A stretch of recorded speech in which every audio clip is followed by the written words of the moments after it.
Oh, our favorite, Daniel, there is a list Hagari. The Hezbollah terrorist organization in Lebanon fired this Iranian Falak 1 rocket directly at a soccer field in Majd al-Shams in northern Israel. This mangled piece of metal is proof that Hezbollah is responsible. Hezbollah is responsible. Like, what is this really? Oh, okay. Yeah, sure. I believe it. He's got to have his props. I know. Daniel, there is a list. Hagari loves his props. Remember, he famously went around in the basement of a hospital and pointed to a calendar and said, here's a list of terrorists. It turned out to be just a calendar.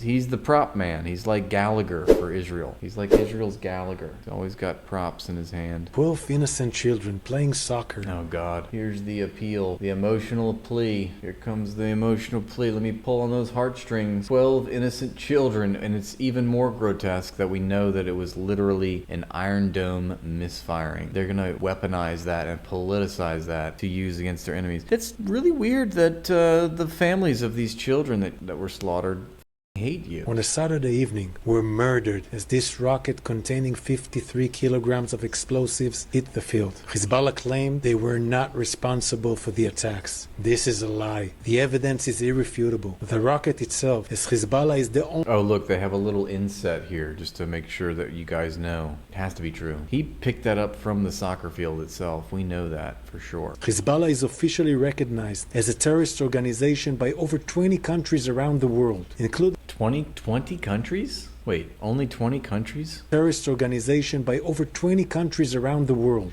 Hezbollah is considered a terrorist organization by over 20. So what, like 21? Why don't you just say 21? What is 20 out of 193? So 10% of the world's countries. So 90% of the world's countries don't believe that Hezbollah is a terrorist organization. Over 20 countries! Okay, well there's 193 countries in the world. So why not just say 173 countries don't view Hezbollah as a terrorist organization? Yeah, this is the calendar guy, exactly. Yeah, 20 European countries and the US are considered the international. Of course, that's it. Those are the only ones that matter, of course. Yeah, but how many people live in those countries? Yeah, and who decided? The governments of those countries, right? The ruling classes of the G7 and beyond consider Hezbollah a terrorist organization. I consider Hezbollah as having the Riz. And once again, Daniel Hagari, try not to self-report your own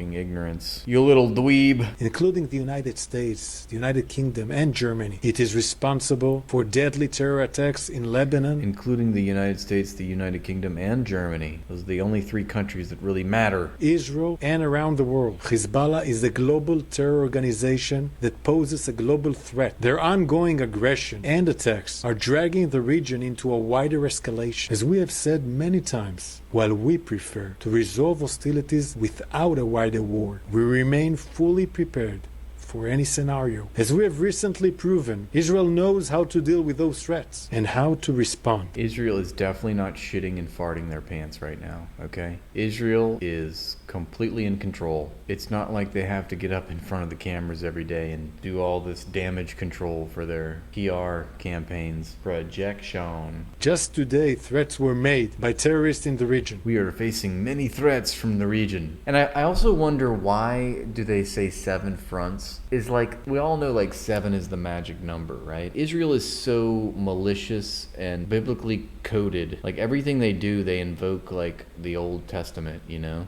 I just wonder, why did they settle on 7 fronts? Who said it was 7? And also, that doesn't make you look good. You're completely encircled and fighting tooth and nail in an existential crisis against everyone that's around you. Yeah, I just wonder if subtly saying 7 to like make it seem like it's some holy war. I don't know. Maybe that's a reach. Yeah, he did talk about all the 7 fronts, but he mentioned Iran twice. I felt like it was 6, but I mean, he rounded up. But like, if you think about it, Lebanon, yeah, North Israel, you got Gaza, and I guess you got Syria, but like a front, you know, opening up a front. How can you say trigger their Christian Zionist followers in America? See, that's sort of what my point was, Exodus. Thank you for articulating it better than I can. They're invoking biblical texts to trigger their Christian Zionist followers. Yeah, everything's got to be coded in this like religious narrative, if you will. 7 is a symbolic number from the book of Revelations, the 7-headed beast. So I was right, the 7-headed Hydra. That's right, we're facing a war on 7 fronts. This is told in the prophecy of the book of Revelations. I knew it. Like, it's so easy to spot, isn't it? Like, even though I didn't know, I knew. Like, when I was listening to Netanyahu talk about a war on 7 fronts, I'm like, why is it 7? And he listed them all. Like, look, I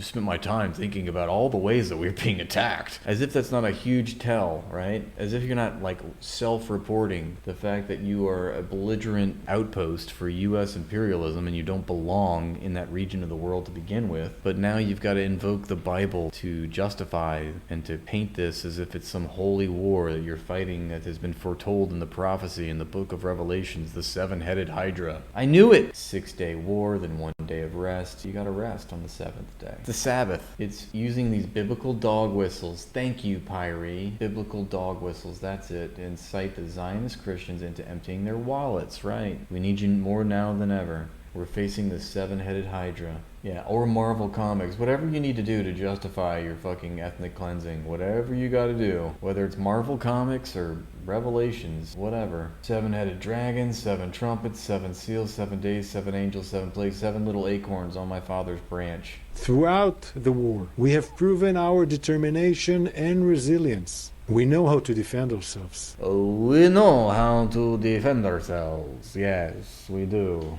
Yes. Oh, we know. Israel definitely knows how to defend itself, okay? Israel has a right to defend itself from journalism. Israel has a right to defend itself from the evil onslaught of the baby army of Palestine. If there's one thing that Israel has the right to defend itself from, it's the evil hordes of babies that attack them. And I love how he's like, trust me, I know. We know how to defend ourselves. Oh, yeah.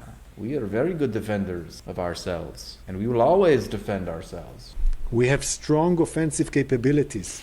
We have strong offensive capabilities. Why are you talking about this? Like, why are you always trying to talk about your capability? It's just like, it's massively small PP energy to me. It's like the guy that has the small PP that drives a Maserati and revs his engine because he's got to overcompensate. It's like, Israel, you have a small penis, let's be honest. You're very, very insecure about it, okay? And by the way, you do not have strong offensive capabilities. You're encircled and besieged on all sides. It's so funny. I just love the coping. Look at them. And we have strong defensive systems. Strong offensive capabilities and strong defensive systems. Sure thing, bro. Cool story. And we have international partners who will increase their forces in the region and assist us in defense against those threats. Oh, but you just said you had such strong offensive capabilities and such strong defensive systems. Now you're just saying you need other people to come in and help you? But if you're strong on both ends, you got it covered, why do you need help? You need big bad America? Now I understand you're full of shit and actually you just need the United States to come in and fight all your battles. That's sort of what it sounds like to me. We are strong in both regards, but also, just in case we're not, we also have all these countries that will come in and fight on our behalf. I always say it, their cowardice is legendary. Nixon ordered Cambodian genocide. Clinton sent cruise missiles to Sudan, people died. Obama gave the orders to do drone strikes.